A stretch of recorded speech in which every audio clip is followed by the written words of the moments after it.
देशभक्त असाल तर या दोन देशांना चुकूनही प्रवास करू नका. भारत पाकिस्तानात तणावात त्या देशांपासून दूर राहा. तुर्की आणि अझरबैजानच्या ट्रिप्स रद्द करण्याची गरज आहे का?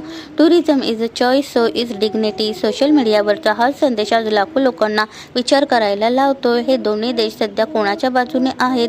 2024 मध्ये 2.4 लाख भारतीय अझरबैजानला गेले व 3.3 लाख भारतीय तुर्कीला गेले. तुर्की आणि अझरबैजानने पाकिस्तानला दिलं समर्थन. भारताच्या विरोधात उभ्या असलेल्या देशांमध्ये प्रवास टाळणे गरजेचे. तिसरी टूर्सचे संचालक हिमांशू पाटील म्हणतात, लोक बुकिंग्स रद्द करत आहेत. ही देशभक्तीची भावना आहे. बुकिंग रद्द.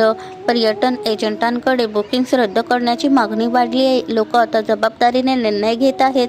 पर्याय आहेत. आर्मेनिया, ग्रीस हे भारताचे मित्रदेश आहेत. हे दोन्ही देश सध्या कोणाच्या बाजूने आहेत त्या देशांना भेट द्या. तुर्की आणि अझरबैजानला नाही म्हणा. भारताच्या बाजूने उभ्या असलेल्या देशांनाच पाठिंबा द्या.